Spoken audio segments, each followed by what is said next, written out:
nk'uko wabonye titire y'iki kiganiro, ibyago n'amahirwe ADEPR ifite mu kuyoborwa n'abize kandi bakiri bato. Mbese ibi bintu bihishemo iki? Icyo nabashije kubona cyangwa se icyo naganirijwe ngomba gutanga ni iki gikurikira. Iyo usomye mu gitabo cy'urwandiko rwa Timoteyo cya mbere igice cya 4 uhereye ku murongo wa 8 kugeza 11 na 13 na 15, uhabona amagambo akomeye tuza kwifashisha muri iki kiganiro. Ijwi mwumva ni irya Ndayishimiye Alphonse kuri Impandanyuma TV. Reka dusenge Imana twinjiye muri iki kiganiro. Mwami, ndagushimiye ko ungiriye neza. Nje kugira ngo ntambutse iki kiganiro, ndakwinginze cyane kugira ngo Mwuka Wera amfashe, kandi ubutumwa ukwiriye gutanga umukristo bwumva kugira ngo amenye icyo agomba gukora, kandi umuyobozi ubasha kubwakira nawe amenye icyo agomba gukora. Mbashishe ntabari igihe izina rye rihabwa icyubahiro mu izina rya Yesu Kristo, turakoze, amen. Iryo jambo twasomye ryo muri Timoteyo igice cya 4 murongo wa 8 kugeza 11, tusome 13 na 15, haravuga ngo kuko kwitoza k'umubiri kugira umumaro muri bike, naho kubaha Imana kukagira umumaro muri byose, kuko gufite isezerano ry'ubugingo bwa none n'ubuzaza nabwo. Iryo jambo ni ryo kwizerwa kandi rikwiriye kwemerwaho rwose, kuko igituma tugoka tukarwana ari uko twiringiye Imana ihoraho, ariyo mukiza w'abantu bose, ariko cyane cyane w'abizera. Ujye utegeka ibyo kandi ubyigishe, kugeza aho nzazira. Ujye ugira umwete wo gusoma no guhugura no kwigisha. Ibyo ujye ubizirikana kandi abe ari byo uhugukiramo, kugira ngo kujya mbere kwawe kugaragarire bose. Yesu adufashe kandi atugirire neza cyane. Duhereye kuri point ya mbere ivuga ngo ibyago itorero rifite, icya mbere, ubu mu buyobozi abari mu nshingano si umuhamagaro kuri benshi, ahubwo ni profesiyo cyangwa se ni akazi. Uyu murimo w'Imana uryoshye cyangwa se igituma uba uryoshye kuwukora nuko akwiye kuwukora mu muhamagaro, bikaba ari ibintu bimurimo. Niyo murimo dukora w'itangazamakuru ndetse no kwigisha ijambo ry'Imana ku mbuga nkoranyambaga, akenshi umuntu wese ubigiyemo kuko atekereza ko bibamo amafaranga, iyo ayabuze akora ibintu biteye ubwoba, bituma akenshi hari bamwe binanira bagahita babivamo kubera yuko yaje yumva ararikiye ikintu cyitwa amafaranga. Ahageze ntiyahita yabona, bituma ahita agira ibiki, abireka aragenda. Ariko umurimo w'Imana nawo bisaba kuwukora ariko bikurimo, ari umuhamagaro. Rero kuba bikurimo atari ugushakamo ibifatika, bifasha iki? Bifasha nyiri gukora wa murimo kubasha guca mu ngorane n'ibizazane byose ku buryo bituma agera imbere. Rero kuvuga ngo akenshi hari abantu bajya muri uyu murimo w'Imana bashakamo inyungu z'ibintu bifatika ubu nonanga, ku buryo usanga biba bimugoye kubasha kwihangana muri bya bintu arimo, kubera yuko harimo inzitizi zishobora gutuma bimusaba gutegereza, kandi abenshi gutegereza birabagoye. Wasoma mu gitabo cy'Ibyakozwe n'Intumwa igice cya 13 umurongo wa 2 kugeza ku wa 3, haravuga ngo ubwo basengaga umwami Imana biyiriza ubusa, Umwuka Wera yarababwiye ati mundobanurire Barinaba na Sawuli bankorere umurimo mbahamagariye gukora. Umurongo wa 3 haravuga ngo nuko bamaze kwiriza ubusa no gusenga, baherako babarambikaho ibiganza barabohereza. Yesu adufashe kandi tugenza cyane. Kuvuga ngo akenshi umurimo w'Imana cyangwa se guhagarara mu nshingano zivuga butumwa, mu gukora muri minisiteri y'iyobokamana, bisaba ko umuntu urimo akwiriye kuba urimo atari uko yabaye pointed cyangwa se ari we bahisemo kugira ngo aze muri uwo mwanya, ahubwo akwiriye kubamo kuko Imana ariyo yatumye awujyamo. Bifasha iki? Nuko iyo usomye muri Mariko igice cya 16 mu mirongo ya nyuma iheruka, avuga uko Kristo yasezeye abigishwa be n'abantu bari kumwe, ariko harimo ijambo rivuga ngo mu mirongo ya nyuma iheruka avuga ngo abo barasohoka bigisha hose, ngo Yesu ari kumwe nabo. Ngakomeresha ijambo bavugaga ryagendanaga n'ibimenyetso n'ibitangaza bya biri kumwe n'iryo jambo, kuko Yesu Kristo ari kumwe nabo abafasha. Mendi magambo nuko umuntu uhagaze muri ministeri cyangwa se uhagaze mu murimo w'Imana akwiriye kuba urimo, ariko atari uko bamutoranije ngo bamushyiremo, ahubwo akawujyamo kubera yuko Imana imuhamagariye kuwubamo. Bimufasha ko atagira undi muntu arenganya cyangwa yijujutira cyangwa se yitotombera mu ngorane n'ibibazo yahura nabyo, ahubwo akajya agira umwanya wo gusanga Imana yamuhamagaye kugira ngo ize imufashe cyangwa se imuyobore mu bintu bimugoye. Ariko iyo ubaye pointed cyangwa se babaye nk'abagushyiraho cyangwa se bakaguhitamo kugira ngo ujyemo, akenshi ukora ibyo utari ukwiye gukora.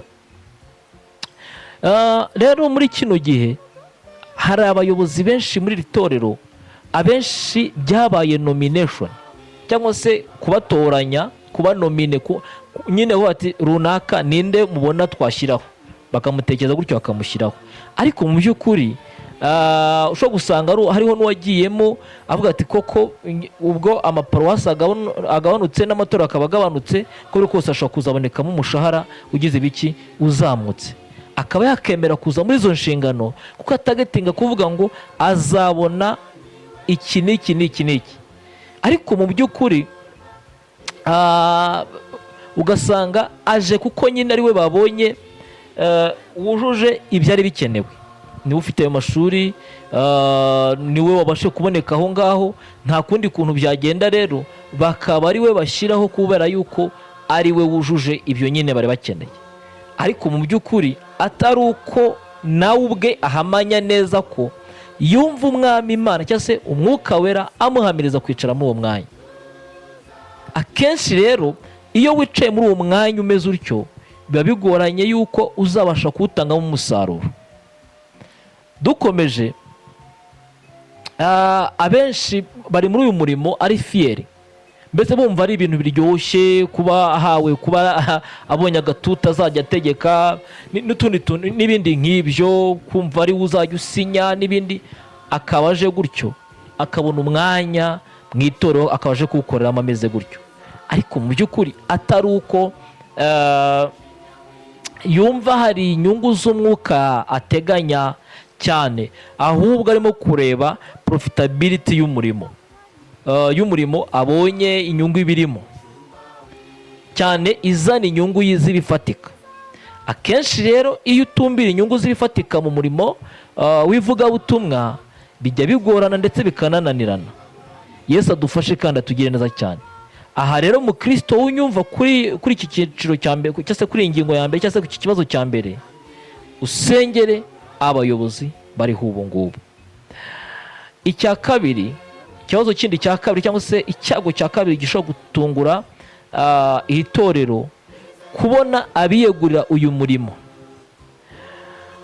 Aha biragoye kubera ko ntawe uzajugunya cyangwa areke akazi ke ngo biyegurire ivugabutumwa nk'uko abasaza babikoze kugeza bihindutse cyangwa se impinduka zije.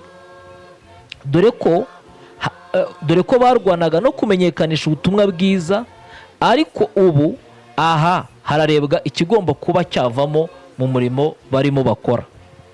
Kuvuga ngo uyu munsi abenshi mu bahawe inshingano zo kuba bayobora n'abagiye kuzihabwa, abenshi batumbereye ikigomba kuvamo, kuko ni umuntu wari usanzwe n'ubundi akora ibintu bimuha inyungu. Yakoraga leta, yararihe aha n'aha n'aha n'aha, ariko abenshi kuvuga ngo bo baretse ibindi byabahaga inyungu ariko bagiye ahandi bateganya ko zizaboneka. Ntabwo ari uko bibaye yuko ari umuhamagaro wamwatsemo kugeza ubwo umwemeje kumubwira ngo ibi emera ubireke ujye kunkorera. Oya, ahubwo nuko we ubwe yarasanzwe afite ibindi yakoraga, bati rero kugira ngo umurimo w'Imana udahagarara, ngwino udufashe nk'umwana w'itorero cyangwa se nk'umuntu uhari mu itorero. Kugira ngo rero ababyiyeguriye bibemo ni ikintu kigoranye. Hariya hejuru mu ijambo twasomye, Paul ahugura Timoteyo kuri wa murongo twarebaga, ngo noneho yavuze ngo kugeza aho nzazira ujye ugira umwete wo gusoma no kwigisha, no guhugura no kwigisha. Ibyo ujye ubizirikana kandi abe ari byo uhugukiramo, kugira ngo kujya mbere kwawe kugaragarire bose. Bane magambo nuko uhawe izi nshingano arasabwa nyine kubibamo, kubyizirikamo, kubibamo, kugira ngo kujya mbere kwe kugaragarira abantu bose. Bane magambo bitume abasha gutanga umusaruro wose. Rero kubihugukiramo cyangwa se kubibamo, abenshi nta mwanya bafite, umwanya ni mukeya, ku buryo usanga ko bigoranye ko kubona abantu babyiyegurira ngafata iminsi 2-3 asenga ari imbere y'Imana ku mpamvu z'inshingano yahawe. Biraremereye ndetse biranakomeye. Atari umuhamagaro urimo, umuntu azagenda abanza akora akazi k'icyumweru gishire, nakora ishyano aze ku gatandatu no ku cyumweru, ariko abenshi ni ku cyumweru. Biragoye rero kugira ngo uyu murimo uzakomeze mbese uba ufite imbaraga. Hakenewe kuvuga ngo ni ugusengera kubona abantu biyegurira uyu murimo, ni icyo kizatuma haboneka imbaraga zizafasha abantu b'Imana. Ariko atari ibyo biracyagoranye ndetse bizakomeza kuturushya. Yesu adufashe kandi atugire neza cyane. Ndetse abantu benshi guhabwamo umurimo ugahembwa bikwiriye kugutungura. Guhabwa umurimo uyu nguyu w'iyobokamana ukwiriye kwakira, ariko igihembo cy'ibifatika kukibona bikaba ari blessing, ari umugisha ubonye. Mene magambo bituma utijujuta cyangwa ngo udakoresha inzira z'uburyo bwose bwo kuba wakura amafaranga mu bantu. Bitabaye nk'ibyo warwaniye ukabigeraho. Ndibuka mpabwa nakoze ku ntabirite mu itorero rya ADEPR, ariko mu gihe nakoragamo, mu gihe nari umukristo, numvaga mu itorero nta kazi kandi najya gukoramo, dore ko no kugira ngo mbe nagira ibyo nyobora numvaga atari ibyanjye, ahubwo ngiye nkwiye kuba mu mwanya wo gusenga, kuba umukristo nkakiranuka nkakora ibindi, ariko atari umwanya wo kuvuga ngo wenda mpawe inshingano runaka. Ariko ntungurwa no kubona ngiye gukoramo. Mu gihe nakoragamo rero numvaga ari favor Imana impaye gukora amahanga, nkumva rero nkwiye gukomeza kuba nakiranuka cyane kurushaho uko naba ndimo gukora n'ahandi hantu. Rero mwene data wowe wabahawe inshingano muri iri torero cyangwa se ukora n'ahandi hantu, menya ko ari ubuntu Imana yakugiriye. Noneho kuvuga ngo ibyo ubona ntibigutere kwijujuta no kumva baguha make ku buryo byagutekeresha gushaka ahandi. Urebe umugisha w'Imana uri muri ibyo bintu, urebe umugisha w'Imana uri muri uwo murimo, uzarushaho kugenda waguka kandi urushaho kugira umugisha w'Imana. Ariko nutumbera inyungu cyane, uzisanga ariho bamwe nyine biga amayeri yo gukura amafaranga mu bantu, ariho bamwe batangira gukora ibintu bidakwiriye kubera yuko imitima yabo irimo gutekereza ibintu bifatika bigaragara. Nuza rero ushaka kubona amafaranga nk'ayo muri lisansi yakwiye kuba yabona, bizakurushya ndetse uzanavunika cyane, umurimo uzakunanira, kandi benshi bizabananira kubera yuko bashaka kubona ibingana n'ibyo umuntu wo ku rwego rwe yagakwiye kubona.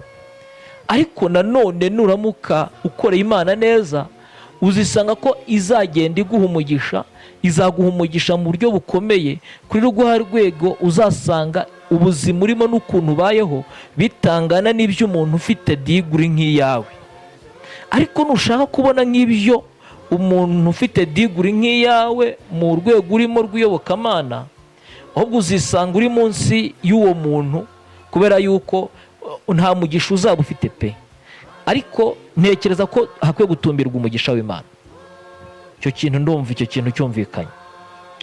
Icya gatatu kiravuga ngo intambara z'ababyeyi bashakira abana babo imyanya mu itorero ngo babonemo akazi bizazana akajagari. Icyo ni icya gatatu, cyago cya gatatu. Numvise ababyeyi barimo baganira bavuga ko ubu itorero riryoshye rigeze aho abana baryo bagomba kuribonamo akazi, bakahabona imibereho, mbese nyine bakakabona mu buryo bwiza. Buriya umpaye amahitamo, jyewe ntabwo umutima wanjye wahatanira kujya kwicara mu ntebe y'itorero ngo mpakorere. Oya rwose. Ahubwo numva nagenda nkakora ahandi. Impamvu igitekerezo cyanjye nuko iyo utushije gato, umva uvoma ikintu cyitwa umuvumo muri uyu murimo, ku buryo uwo muvumo uhinduka uw'ubuzima bwawe ndetse n'abawe bagukomokaho.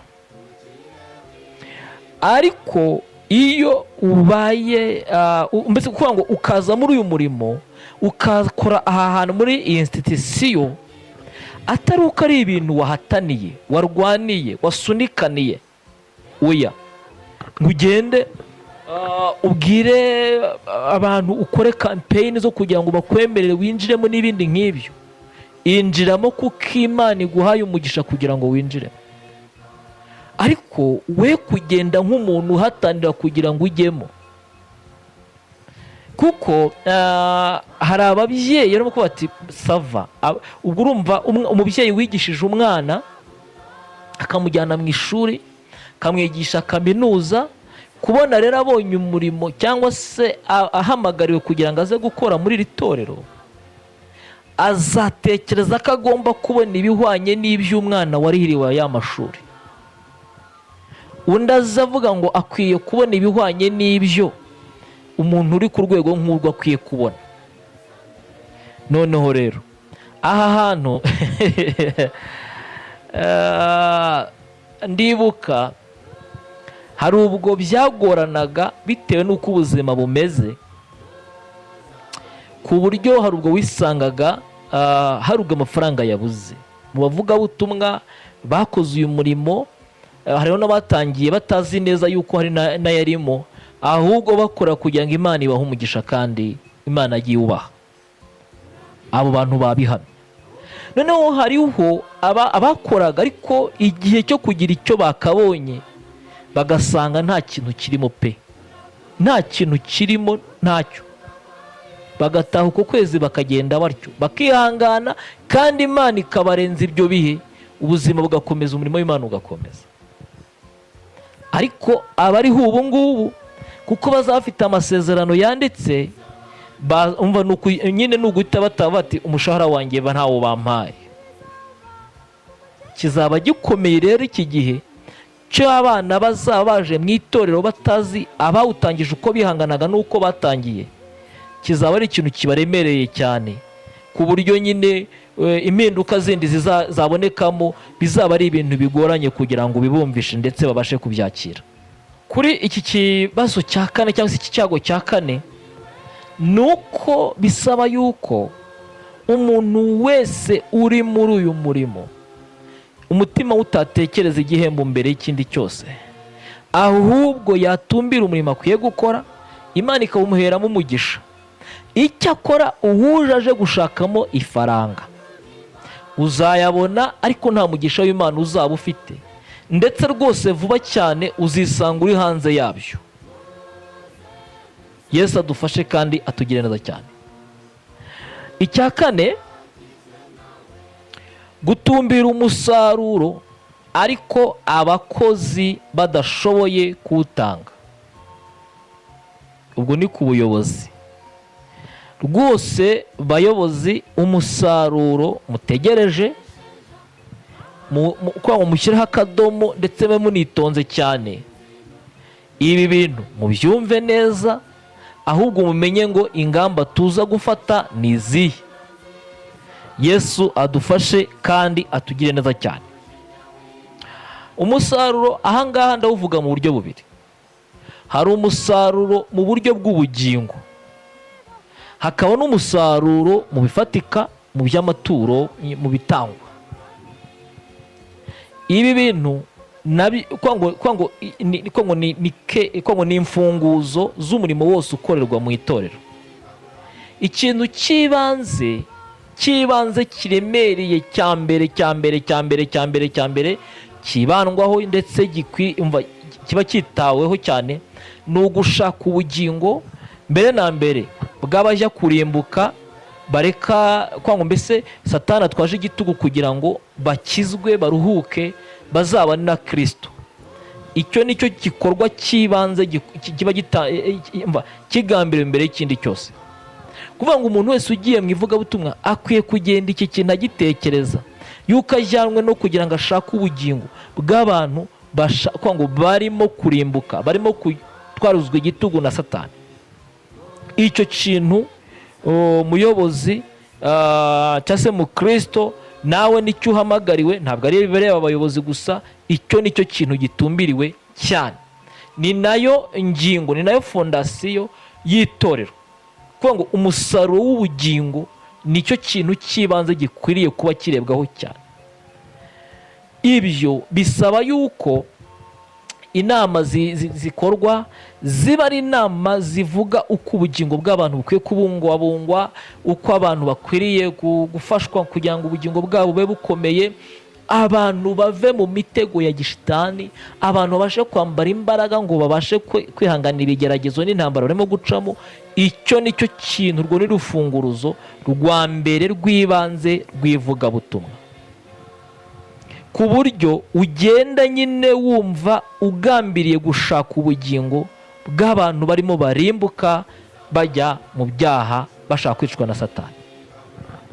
Iyo atari icyo kigambiriwe, akenshi ibindi byose birabura, ndetse ni naho hava n'amanyanga ndetse n'ubwesikoro bukorwa hatumberewe umusaruro wa kabiri. Yesu adufashe kandi atugire neza cyane. Kuvuga ngo aha ni iki nicyo cy'ingenzi mu ivugabutumwa rwose. Aha habamo no kubungabunga ubugingo bw'abakristo, usabwa kubusengera, kubigisha ijambo ry'Imana, kubasura mu ngo, kumenya abarwaye, gukemura ibibazo byabo. Urumva ibyo bintu, ibi ni bimwe nabashije kwandika, ariko hariho n'ibindi byinshi. Mwene data ufite izi nshingano, mbese ufite umwanya wo gukora ibi bintu byose kugira ngo bishyire ku murongo. Urumva harimo kubungabunga ubugingo bw'abakristo, kubasengera mu mwanya w'amasengesho, harimo kubigisha ijambo ry'Imana, icyo kintu ni ingenzi, kubasura mu ngo ubagenderera kugira ngo umenye uko bameze, ikindi kumenya abarwaye, ubwo harimo kubasura, harimo kubagemurira, kumenya ibyo nyine umushumba cyangwa se umuyobozi arabikwiriye, cyangwa se buri mukristo ibyo bintu byakwiye kuba ari ibintu yitaho, akabifasha umuyoboye kugira ngo ibyo bintu mubashe kubigeraho. Nusanga ibi bintu bimwe mvuze wa mukristo we mu itorero ry'iwanyu bidahari, uzabaze umushumba uko uyoboye, umubwire ngo ese ibi bintu bihagaze bite, kugira ngo murebe ko mwarushaho kugenda mugira ubuzima nyabwo. Ahangaha rero niho ahantu nageze ndibaza ngo mbese twibaze ngo mbese iyi mirimo yose izakorwa rimwe ku cyumweru gusa? Umunsi wenda w'amateraniro bafite aho bateranira, cyangwa se aho amatora atabasha gukingurwa, bizagerwaho gute? Ko nibura 80% by'abakozi baboneka ku cyumweru, ko ari bwo baboneka, bariho ubu ngubu mu nshingano bafite indi mirimo asanzwe akora, ubwo ibindi rero abibonekamo muri wa munsi wo ku cyumweru. kuko bagira indi mirimo bakora ibabeshaho ya buri munsi. Mbese bizashoboka gute ko bizashoboka gute kandi bigoye kubera nta mwanya? Biragoye pe. Abakozi binjiyemo muri uyu murimo bakwiye kubitekerezaho, nibwo bazabasha kumenya inshingano zibari imbere kugira ngo babashe kubishyira mu bikorwa. Icyo cyo ndizera ko cyumvikana. Umusaruro wa kabiri w'amaturo, aha nta strategy ihari. Amaturo kuyavuga nta cyaha kirimo, birakwiriye ko akwiye gutangwa, kuko abayatanga bakwiye kuyatanga n'umusaruro cyangwa se ni ibiboneka ariko ku bushake. Ntabwo ari amande, ntabwo ari umusoro, oya, ahubwo ni ibintu bikorwa ku bushake bw'umuntu wese ubikora akurikije icyo ijambo ry'Imana rivuga. Kugira ngo ibi rero bishoboke, ni uko bikwiriye kuba ari inyigisho z'abantu bigishijwe, bamara kwigishwa bakabikora bakiranukira Imana, ariko bakabikora ku bushake. Iyo usomye mu gitabo cy'amateka y'Abisiraheli, ubwo ni mu gitabo cy'ibyo ku ngoma, igice cya 29 murongo wa 6, haravuga ngo maze abatware b'amazu ya basekuruza n'abatware b'imiryango ya Isiraheli n'abatware batwara ibihumbi n'abatwara amagana n'abatware b'imirimo y'umwami batangana umutima ukunze. Mani tugeneza cyane. Ahangaha wasoma ku gice kuri kino gice cya 26 kwa ngo ibyo babikoze n'umutima ukunze. Birakwiriye yuko uyu murimo ukorwa nyine n'umutima ubikunze ubishaka. Yesu adufashe kandi tugeneza cyane. Rero nta yindi nzira, nta bikangisho, nta urapfa, nta gitambo, nta ukwiye kubikora ku bushake ukurikije uko ijambo ry'Imana rigira ibiki ribivuga.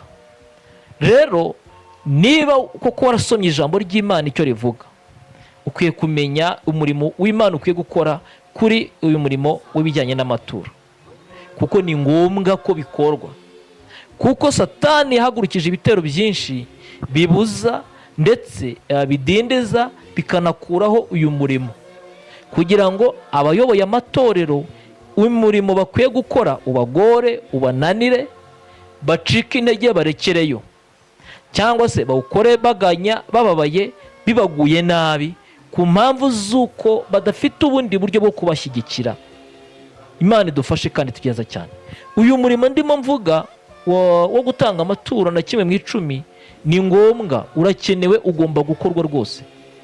Wenda wavuga ngo ibi ndabivuga nk'umuvugabutumwa wasomye ijambo ry'Imana, uzi icyo ijambo ry'Imana rivuga ndetse n'icyo bisaba kugira ngo umurimo w'ivugabutumwa ubashe gukorwa kandi ugere ku musaruro.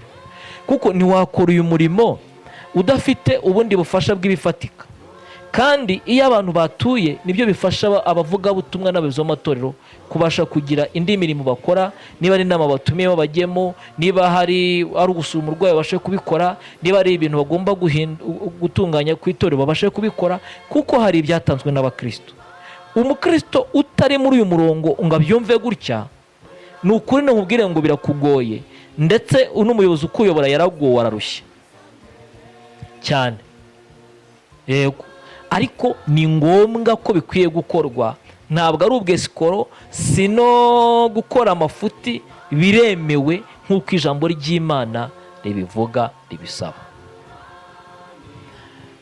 Aha rero kuvuga ngo itorero n'abayobozi barimo ahangaha bari muri zino nshingano z'iri torero bakwiriye kwibaza ngo ibi bintu tuzabikora gute, kandi nta bundi buryo bundi. Umutima w'ubushake usunikwa n'ibihe by'umwuka wera, usunikwa no kuba umuntu afite ibihe byiza abanye neza n'Imana. Iyo umuntu asenga ari kumwe n'Imana mu bihe byiza, uyu murimo kuwukora biramworohera kandi awukora neza akawukiranukaho nta muntu umuhatanye. Yesu adufashe. Icya gatanu ni naho ngiye gusoreza, gisomye mu Byakozwe n'Intumwa igice cya 4 umurongo wa 31. Icyo cya gatanu cyavuga ngo kuzima kw'ibihe by'ububyutse bw'umwuka wera. Kubera ko nta bihe bihari byo gusenga, icya kabiri ahasengerwa haragabanutse, bisaba ko nyine abantu birwanaho, kandi muri bwa buryo buri rusange, buriya buryo bwajyaga bufasha abantu bakaba hamwe bagaterana imbaraga, kuko nta rukwi rumwe ruteka inkono, ahubwo ziteka ari nyinshi, iyo zigiye hamwe zibyara imbaraga. Iri jambo ravuga ngo bamaze gusenga, aho bari bateraniye haba umushyitsi, bose buzuzwa umwuka wera, bavuga ijambo ry'Imana bashize amanga. Yesu adufashe kandi atugeneza cyane.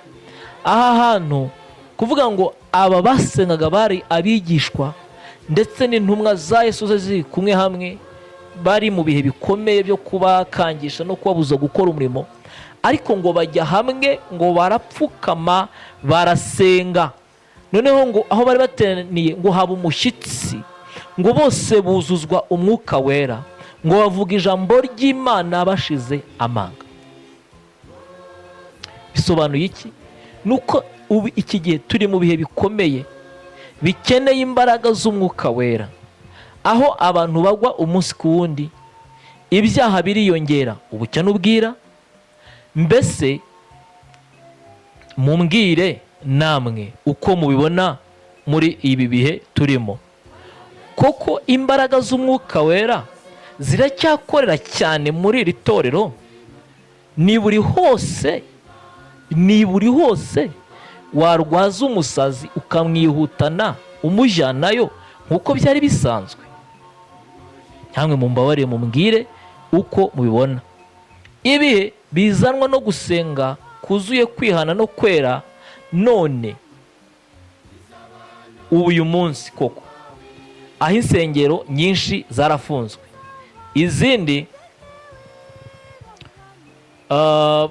izindi zakuweho, ntibyemewe kuhasengera ngo abantu bashaka imbaraga. Ubu hakenewe imbaraga ziruta cyane izari zihari cyangwa se izahagurukije iri torero mu bihe byo mu bigutu, kuko hagwiriye ubuyobe bwinshi, hagwiriye ibyaha byandagaye imihanda yose, ku buryo kugwa byoroshye cyane. Ibihe byiza byuzuye imbaraga bivuka iyo abantu basenze, birije ubusa, huzuyemo kwihana no kwera. Aha hantu niho havuka imbaraga z'ubutware zihagurutsa abantu bakabasha guhagarara no kurwana mu bihe bidasanzwe. Ndibuka hari ikiganiro twagiranaga n'umushumba umwe, arangije aravuga ngo ubu itorero rya ADEPR risubiye aho ryatangiriye. Mu yandi magambo, nuko hakenewe imbaraga ziruta izahagurukije itorero, kuko abarimo ubu bagenda nk'abakijijwe, bayizi nk'abakijijwe, ariko nanone mu mitima yabo ni abapagani, abandi baraguye kandi ntibashaka kubyemera. Noneho abanyabyaha baraseseye, binjira mu rusengero, baragenda bajyamo imbere indani. Ni ikintu giteye ubwoba ndetse giteje akaga, kuko abantu nyine bifashe nk'abantu bagezeyo, bifashe nk'abantu rwose bakijijwe, ibintu biratunganye. Ariko nayo nkubwire ngo ni ikintu gikomeye kandi kiremereye, gisaba yuko hakwiye kumanuka imbaraga zidasanzwe zo gushyigikira abera, zo gushyigikira itorero, nibwo rizabasha guhagarara kigabo ridatsinzwe n'uburiganya bwa Satani. Imana idufashe kandi itugire neza cyane. Ubwo rero uyu munsi ubu hasigaye aho intwarane, kuko abanyamwuka baracecekeshejwe, ndetse uko ngo mbere abantu barindwaga n'ububyutse bw'umwuka wera, ariko ubu ibihe birakaze, rero birasaba guharamagara abantu bagasengana imbaraga, niho hazaboneka ubutware buzashoboza iri torero rigahagarara kigabo. Naho ubundi bizarushaho kugenda bihinduka bibi, ndetse birushaho kugenda bigorana ndetse binaruhanye, ariko nihabaho kuba maso abantu bagashaka imbaraga, bizatuma abantu bambara imbaraga kandi ibi bintu bikunde. Yesu adufashe kandi atugire neza cyane. Rero ibyiza by'aba bakozi bayoboye itorero ari bato tuzabigarukaho mu gihe kiri imbere, tuzongera dukora ikindi kiganiro, ariko twavuga kuri ibi byago mbese n'icyabikemura n'icyaba kirimo. Yesu adufashe kandi atugire neza cyane. Imana ibaha umugisha kandi ibakomeze. Mwari kumwe na mwene so Ndayishimiye Alphonse, ariko reka dusoze dusenga Imana, tubwira Imana ngo Mana idushyigikire kandi tube hafi. Mwami, ndagushimiye kuri Imana yumva gusenga, gushimiye urukundo rwawe n'imbabazi zawe Mwami bitarondoreka. Nyemera cyane Mukiza, ushyigikire iri torero ryahesheje umugisha iki gihugu, kandi benshi barakize, benshi bayobotse mu nzira y'ukuri, kandi bagiye bava mu byaha barahumuka babona ineza y'Imana. Ndakwinginze rero kugira ngo usuke imbaraga z'ububyutse zo kongera gushyigikira itorero, kugira ngo Mwami imitego n'ubuyobe birimo kugenda bigwira Mwami bineshwe kandi bitsindwe, kandi iri torero ryongeye guhagurukana imbaraga n'ubutware muri iki gihugu, kugira ngo Mwami bakomeze kukwamamaza ndetse no gutuma izina ryawe rihabwa icyubahiro. Ndagushimiye ko mbishe gusenga no gusaba kwacu, guhimbazwa no gupfukamirwa bibi byawe none iteka ryose mu izina rya Yesu Kristo urakoze Uwiteka. Amen, amen, amen. Yesu abashyigikire, abaho umugisha kandi abakomeze. Mwari kumwe na mwene so Ndayishimiye Alphonse. Niba utakora subscribe uyikore, tujye tubana kandi wowe tugeranye kuri uno munota. Yesu aguha umugisha mwinshi cyane, akwagurira imbago, akurinde ibyago byo kukubabaza, kandi ko kwiza kw'Imana kubane nawe, kugira ngo abanzi bawe banesheke mu buryo bworoshye, kuko kuri kumwe nawe. Turabakunda cyane, ariko Yesu abakunda kuturusha. Ibihe byiza. Shalom, shalom. Niba ukunda kwambara cyangwa se ukenera kwambara mu buryo bwa gisirimu, imyambaro myiza ikeye, ya yindi ikomeye iva i Burayi, iva za Amerika, ndetse imyambaro mbese ikomeye rwose kandi igezweho, costume, amapataro, cyane cyane abagabo n'abasore.